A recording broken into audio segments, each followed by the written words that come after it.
push for a bigger. And then they built this whole brand new student union. And now they put the veterans in this. They're like, why don't we put one of the veterans in one of these new rooms?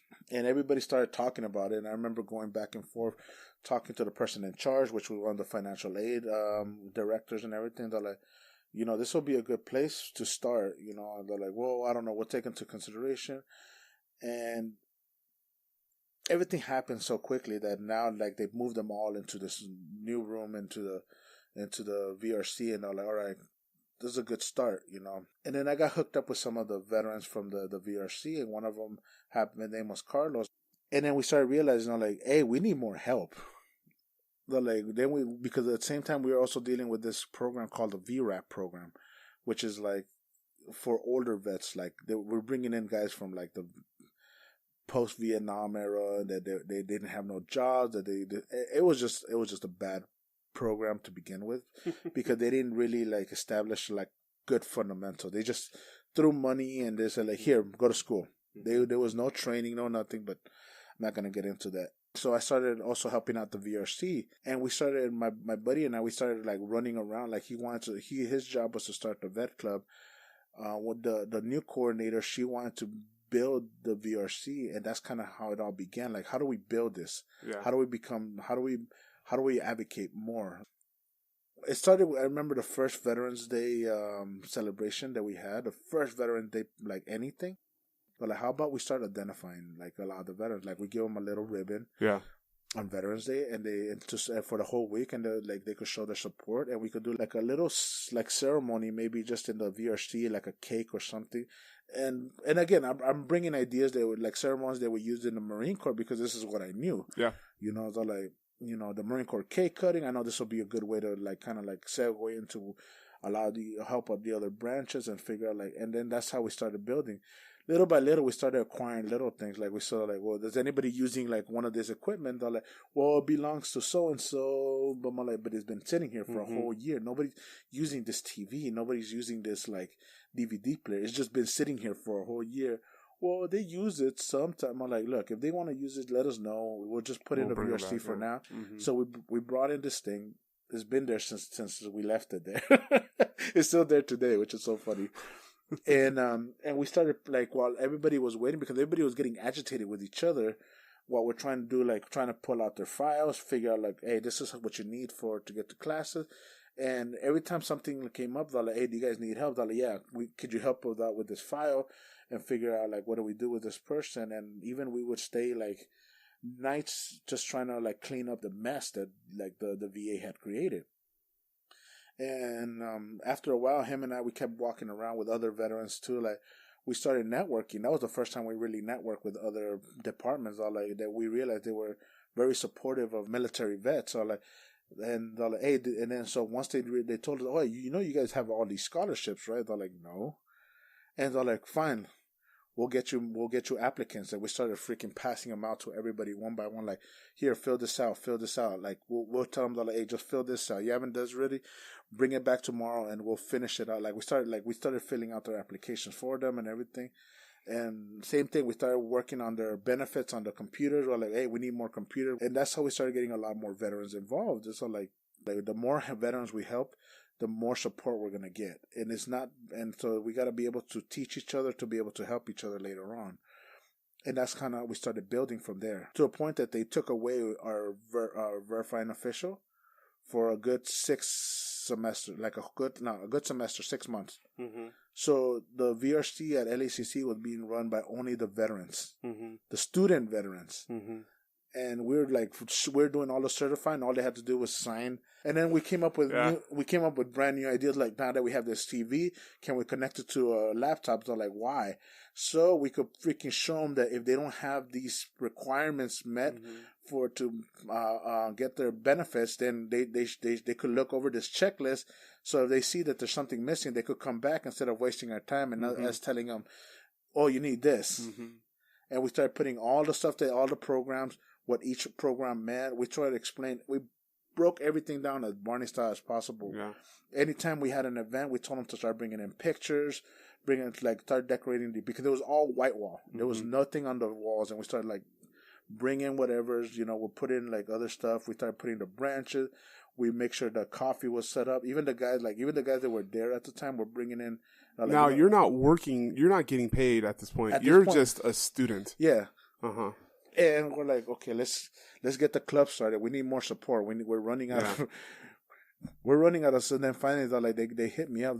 Hey, you want to be one of our employees? What would you want to do? I'm like, look, honestly, we got a lot of guys on that are part of the Office of Special Services, and they're dealing with tutors that don't understand us.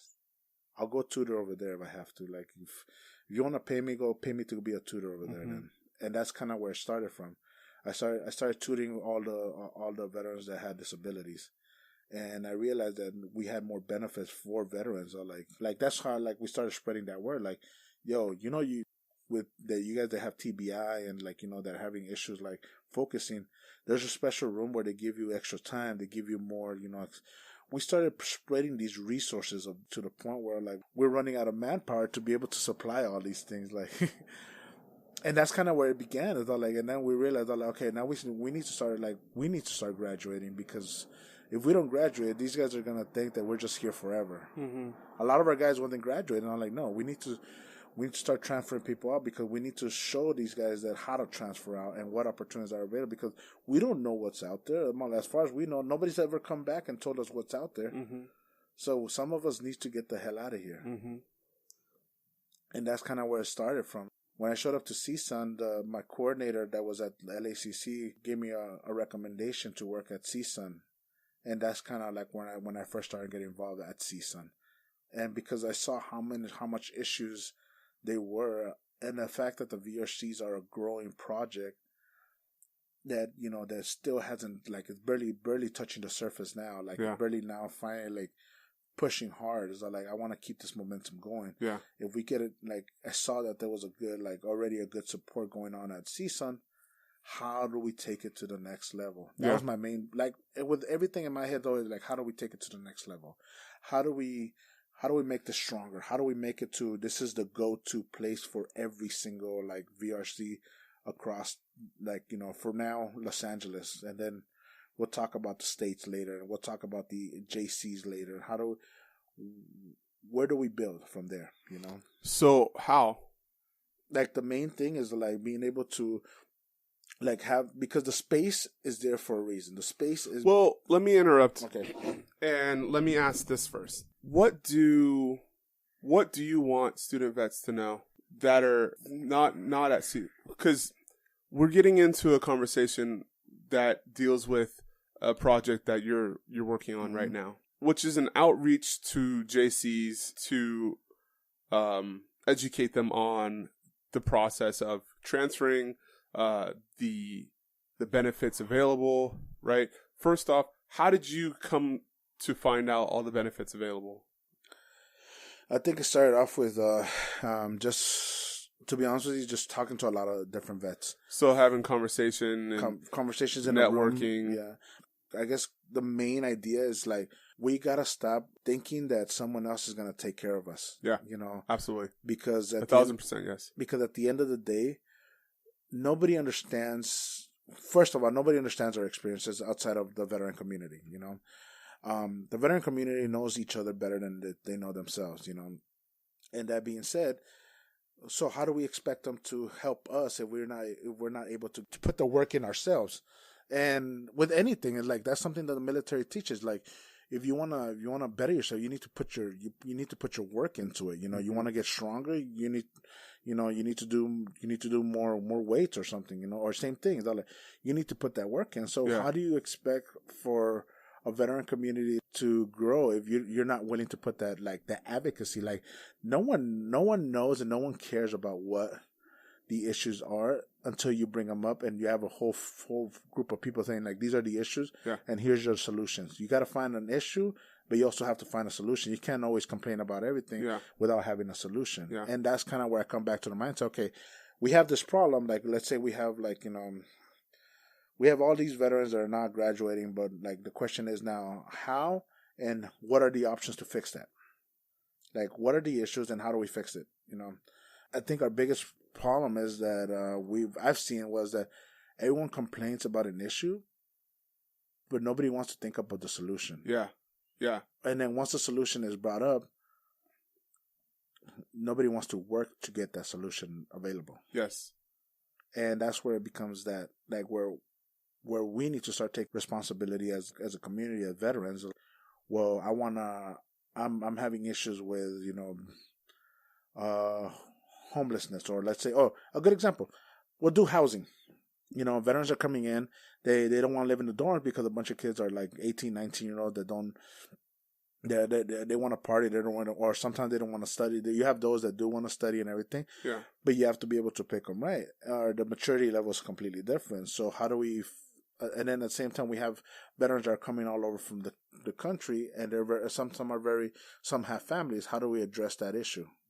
Like a simple solution would be just to be able to build, kind of like how they have community dorms, where all the social sciences in one dorm, all the health and behavioral, and like all the other stuff. Well, why not have a dorm just where all veterans, where you could bring in like different like resources to be able to help them with different issues, like your being able to bring mental health, family, and everything under one roof, versus them trying to like scatter them all across the campus. Yeah. Now that seems like in passing conversation, mm-hmm. It seems like something big that is unreachable. But you've been in the positions before where big thoughts have become realistic and have materialized into something. So how would you, and this goes back to the how would you recommend somebody listening to this in, let's say, Nebraska, that is going through the same process that says, I wish there was something more for vets. There's 14 of us here, and we're not like tight knit, but we're friendly. How would you recommend that small group of veterans get started? Because this stuff can get done. It's an absolute.